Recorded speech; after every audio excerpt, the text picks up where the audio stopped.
In 2039, the oxygen levels on Earth are so low that it's become uninhabitable. There aren't any plants left, cities have become wastelands, and only a few people are left around the world who survive using masks connected to oxygen tanks.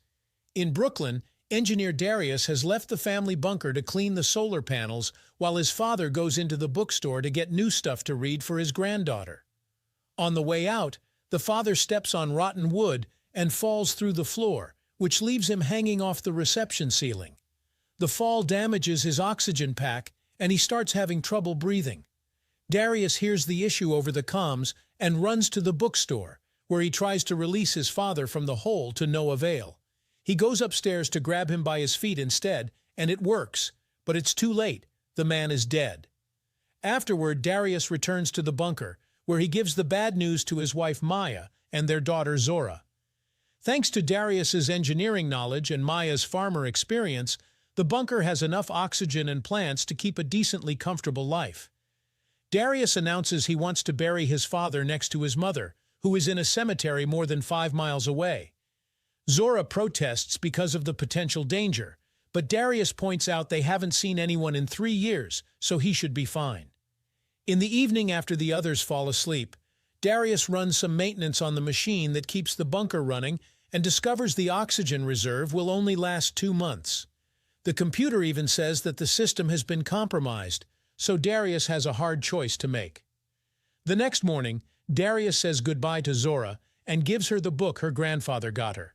Then Zora watches Darius leave with the body on the security camera, not wanting to lose contact with him. Zora uses the radio to try to reach him, sharing random stories like the fact he predicted the oxygen shortage and nobody believed him. But at least he got to build the bunker in time. Unfortunately, Darius never answers, and 5 months pass without any news from him. Maya and Zora try their best to survive on their own. Now it's their duty to leave the bunker and keep up with the device's maintenance. They always make sure to bring a gun when they go out, but Maya still gets angry whenever Maya wanders away on her own just to get clothes. Luckily, the bunker has a very thick steel door and a password lock, so they should be safe for the time being. They keep each other company as much as they can, but in quiet moments, Darius's missing presence is very obvious. Zora never gives up and continues to send messages through the radio talking about family memories from before the apocalypse. Maya doesn't give up either, and often goes outside to plant seeds, hoping one day one will actually grow. She also runs fake errors on the computer to teach Zora how to fix any issues they may come across. Sometimes Zora says she'll go out to look for her father, but Maya reminds her she's already tried and forbids Zora from leaving. This often ends up in the same arguments. One afternoon, the duo is outside after finishing maintenance when suddenly they see 2 people approaching with a shopping cart. They run to hide behind an old car and watch how the strangers try to enter the bunker. They're unsuccessful, but it's weird that they knew exactly what door to go to. At that moment, Maya and Zora's system reminds them of their oxygen levels, and one of the strangers called Tess hears the noise. So she comes looking for them with her weapon out, while her partner Lucas climbs to the roof to search for other entrances. Tess carefully approaches the car but doesn't find the women. At that moment, she hears Lucas trying to warn her of something on the radio, but it's too late. Maya and Zora tackle her to the ground. Then they run to the bunker to get inside and close the door before the strangers can follow them. Then Maya gets on the comms and demands an explanation. Tess swears they mean no harm, and that she and Lucas live in a bomb shelter outside Philadelphia with 25 other people. Their air filtration system recently started failing, so they traveled for 3 days to find Darius. Tess claims to be a physicist who worked with him at the university, and she only wants to take a look at the system he created to copy it. She even knows Maya's and Zora's names, but Maya still doesn't trust her because Darius never mentioned her. Suddenly, Zora mutes the mic and starts fighting with Maya over how to proceed. Zora doesn't want the people at the shelter to die, but Maya doesn't think the shelter exists at all. After lots of arguing, Zora convinces her mom to help, because if Tess truly can copy Darius's technology, they could bring big changes to the world. Maya tells Tess and Lucas to leave their weapons by the door and wait on their knees. She comes out with her gun out and asks Tess to tie up Lucas's hands. Then she ties Tess's hands as well. Next, Maya checks they aren't hiding any other weapons before guiding Tess toward the shelter. When they're about to enter, Micah comes out of hiding and tells them to stop. So Maya opens fire at the same time that Zora comes out and shoots as well. Micah is wounded, but he still runs and tackles Zora into the bunker, so Maya runs inside too and closes the door, leaving Tess and Lucas outside. Mother and daughter point their weapons at Micah, and as soon as they enter the main room, they tie him up. Afterward, Maya uses the comms to talk to Tess, who explains this is just a misunderstanding. Micah is her lookout, so when he saw her tied up and being taken away, he thought she was in danger. Maya doesn't believe anything she says and tells her to leave, so Tess announces she'll get Darius' machine no matter what it takes. With a knife, Tess releases herself and Lucas, then she announces they're using the drill. Inside, Maya and Zora take care of Micah's wound while still arguing if his story is real or not. Suddenly the alarm goes off, and the computer announces the system was compromised. Zora and Micah try to look at the camera, but Tess has covered it with tape. She's also retrieving the weapon Micah dropped while Lucas is using a drill to try to bring down the bunker door. Luckily, Zora gets an idea, and she grabs a few mechanical pieces to put together a little contraption that she then puts against the door. By activating it, she sends an electromagnetic pulse and breaks the drill. Refusing to give up, Tess climbs to the roof and injects carbon dioxide into the bunker, bringing the oxygen levels severely down. As the alarm goes off, Zora and Maya rush to put on their masks. Maya leaves to take care of the problem, and Zora stays to keep Micah at gunpoint. But she feels uncomfortable when he starts talking about his young daughter. After lots of hesitation, she decides to share a mask with him, as long as he answers her questions. Micah swears they didn't kill Darius, and that Tess truly knew him before the apocalypse. Outside, Lucas is supposed to wait by the door to attack, but he gets distracted when he sees something in the garage. He drags Tess there, but before they can enter, the emergency lock kicks in. At that moment, Maya gets on the roof and opens fire, forcing them to hide. In a few seconds, the duo comes up with a plan. So Tess starts firing back at Maya, while Lucas runs toward the bunker. Inside, the air becomes clear again, and they can drop the masks, so Micah uses the chance to start fighting against the rope. Tess suddenly comes out of hiding, pretending to surrender. However, this is a distraction, so Lucas can jump on Maya from behind, starting a fight that breaks Maya's leg. In return, she hits him with a mop and hurts his ear. Unfortunately, Tess surprises her from behind and knocks her out. At the same time, Micah frees himself and attacks Zora, who pushes him off by pressing her thumb against Micah's wound. However, Micah finds her weapon and holds her at gunpoint. Minutes later, Lucas and Tess uncover the camera while holding Maya hostage. Micah ties Zora up and tries to open the door, but he can't without the code.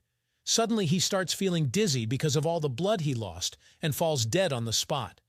Outside, Lucas threatens to shoot Maya if Zora doesn't open the door, but the microphone is still muted and Zora can't explain herself. Thankfully, Micah's radio is nearby, so she drags it over with her feet and tells the group that she's tied up and Micah is dead. Tess demands Maya to open the door from this side, but she reveals a special badge is needed together with the code, and that badge is inside to prevent people from entering. Desperate to help her daughter, Maya eventually admits there's another badge, but it's far from there. She has a working car, so Tess agrees to leave with her while Lucas stays to keep watch.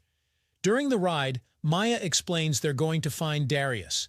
It turns out that after he left to bury his dad, Maya found a note in which he explained the machine couldn't keep the air clean for 3 people anymore. But with only 2, there would be more time for Zora and Maya to figure out the seeds. This means Darius truly is dead, and he didn't return on purpose. Back in the bunker, Zora tells the computer to play some music, which Lucas appreciates. A few hours later, Maya finds Darius' body and takes a moment to grieve before finding the badge. The duo is ready to go, but at that moment the car runs out of power.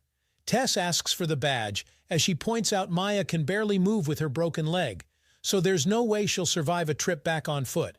She confesses she also used to have a daughter, and promises to take good care of Zora, so Maya agrees to give her the badge and the code. Before leaving, Tess promises to come back for Maya when she has more oxygen in her tank. Then Tess starts running back, and eventually finds a bicycle in the middle of the city, so she uses it to reach the bunker safely. With the code and the badge, she and Lucas get inside right before they run out of air. Zora demands to know where Maya is, so Tess tells her everything, including Darius's sacrifice. Tess wants to go back with a new mask and get Maya, but Lucas threatens to kill Tess if she doesn't start working on the machine.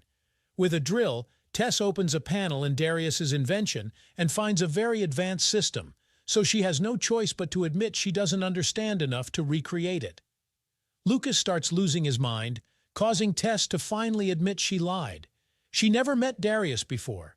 She only learned about him and his family because her radio picked up Zora's messages. She knows enough about technology to help back in the shelter, but she hadn't expected the machine to be this level of complicated. Lucas shoots her on the spot. As Zora has a breakdown, Lucas sits next to her and points out that she knows enough about the machine and the bunker, so he wants her to teach him how to use it, yet refuses to untie her. Back to Maya, she sits in the car while thinking about her family.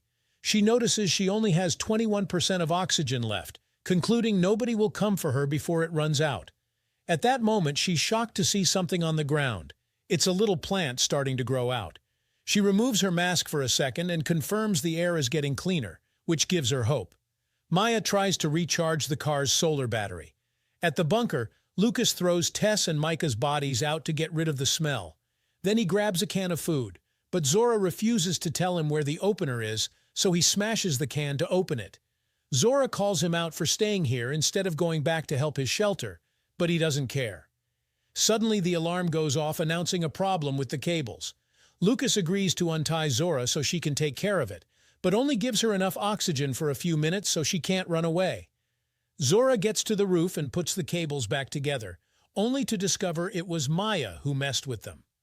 After a warm reunion, Zora tries to get back inside, but Lucas won't open the door because he wants to see her suffer. The duo then makes a plan. Seconds later, the alarm goes off again, so Lucas comes out and sees Zora unconscious on the ground. He throws dirt at her and starts praying, only to suddenly be shot by Maya, which damages his oxygen tanks as well. When he tries to move, Zora reveals to be awake and makes him trip. Then Maya and Zora run back into the bunker. But Lucas manages to stand up and follows them. He passes through the first door and tackles them to get through the second one as well, causing the bad air to get into the shelter. As the alarm goes off, Lucas demands oxygen while threatening the women with his weapon. However, Zora points out that if he shoots, he'll cause an explosion. He lets them move to fix it, but instead Zora and Maya go outside and close the doors, leaving Lucas in a broken room. Not wanting to die slowly, Lucas shoots his weapon, and the resulting explosion kills him. Outside, Maya and Zora survive thanks to the masks and escape in the car. However, they don't have much oxygen left. Remembering Micah's story, Zora drives them through the city and tries to find the shelter, but they find the doors closed, and they pass out on the stairs. Moments later, Maya is shocked to wake up clean and rested. The people from the shelter heard them and rescued them, and now Zora is sharing Darius's machine with them. With the survivors' help, mother and daughter work together to start planting the new seeds and bring back vegetation to the world. Make sure to subscribe and turn on notifications so you can watch more videos like this. Thanks for watching.